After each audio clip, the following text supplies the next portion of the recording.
Hello guys, it's me Sim Orahara, and in this video we're going to talk about one of the characters that caught my attention in the Quincy side, Haschwalth's follower. Many of you may not have given her any attention because this character only appeared in one chapter, but the background of this character and what was said about her in the novel made me want to talk about it in this video. First of all, and this is my personal opinion, I find that Kobo had a great opportunity to give us distinctive female characters on the part of the Quincy, but he wasted it. For example, when you see the Shinigami side, you find a very wonderful female characters like Yurichi, Yachiro, and Rukia, etc.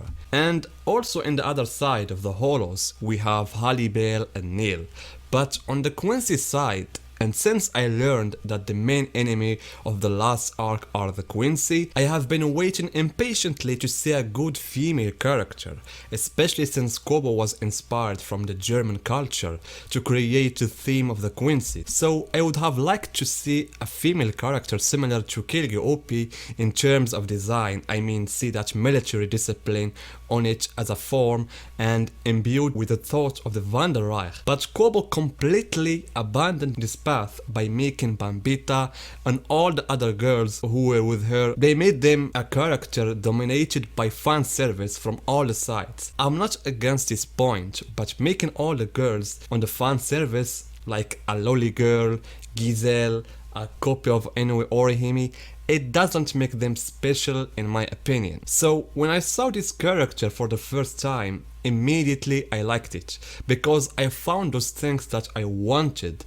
starting with a beautiful design and a suitable military uniform for her, as well as the features of coldness that distinguish her personality, made her a suitable follower of Haschwalth. And also even the dialogue that took place between her and him shows the depth of their relationship, because as we know, Haschwalth is considered to be Yuhabach's right hand, and Yuhabach is considered to be the emperor of the Vandenreich. But if we come to reality, the real and the actual boss of the Vandenreich is Haschwalth, because while Yuhabach was recovering, Haschwalth kept the Vandenreich together for centuries. Therefore, even as Sternreiter, we all agreed that Haschwalth is the upcoming successor of Yuhabach, and Haschwalth's follower was believing in this idea too.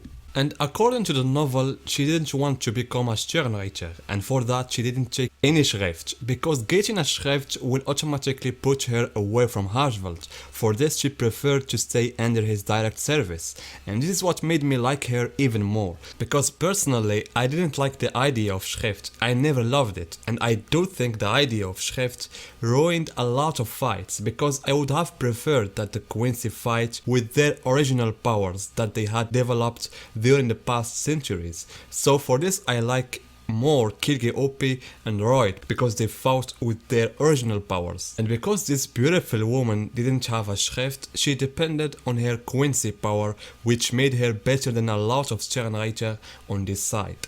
In other words, if we assume that Haschwalth's follower had a fight, she would have fought as Royd fought Yamaji and Kilgi OP fought Ichigo. Of course, you may be wondering why I made this title of being her the new head of the Vandenreich. The reason for saying this is due to what was mentioned in the novel, and as we know that after Yuhabach made the Auswehren and killed many Sternreiter, Busby went with Lil and Giselle to attack Yuhabach, and Busby met Haschwalth and they had a fight that ended with Busby's death. And at the same time, Lil and Giselle went to fight Yuhabach, and that fight ended with their defeat. And immediately after that, Yuhabach sat down to sleep, and thus the power of the Almighty moved to Haschwalth. And it seems that at that moment Haschwalth was seeing his first glimpses of the future, and he apparently knew that he was going to die with Yuhabach, and so he ordered the Quincy woman along with some soldiers to collect the wounded Sternreiter and treat them. And then he told her whatever happens, she must keep the Quincy connected, meaning as if he was telling her, after my death and the death of the Sternreiter who have the power to lead the Quincy, you will be the only person who can do this job.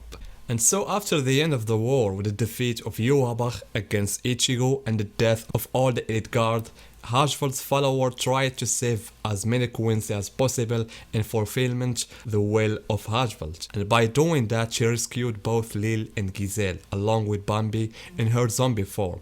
She also tried to save Candice and Mininas as well as Jacob, but it was too late because the 12th Division arrested them. Later, Candice and Mininas will get out while Jacob will remain with Mayuri. The important thing is that Haschwald's follower tried to save as many Quincy as possible, and then she took them to one of the secret headquarters of the Vandenreich in the Real World. And this is an important point that I was hoping to see in the manga, because before the release of the novels I thought that the Vandenreich had a secret headquarters in the Real World, because as I said in a previous video about the Quincy, that the Vandenreich needed new soldiers to be among the Sternreicher like Bambita and others, and we know that the most Quincy were living in the Real World, so the Vandenreich needed a new headquarters hidden in the Real World in order to recruit another Quincy's in order to join the army. So after the end of the war, Haschwald's follower went to that secret headquarters in the Real World, and there she treated Lil and the rest. Lil was the first person to wake up, and after that Haschwald's follower told her everything, and then when Giselle woke up, they went together and left the headquarters. Therefore we can say that the new location of the Vandenreich is now in the Real World and supervised by this lady. Unfortunately, Kobo didn't give us even her name. I mean, in the novel it was mentioned without a name. I wish to see more about her and Haschwald. They certainly would have made a great couple, especially if she fights with him, because she was described as a good fighter when it comes to fight using the Quincy power. Shit, another scenario came to my mind right now. Imagine with me if this lady had a baby from Haschwald, and we see it as a friend of Kazue in the next chapters. Wow. I'm joking.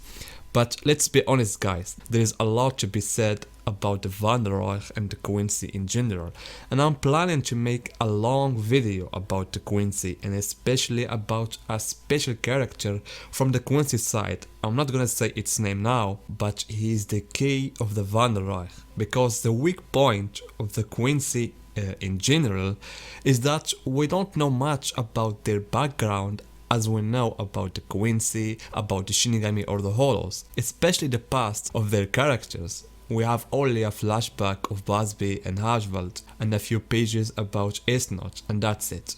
So I hope Kobo will find a way to include some of those flashbacks in the anime. So that's it guys, I hope you liked my video and see you in my next video.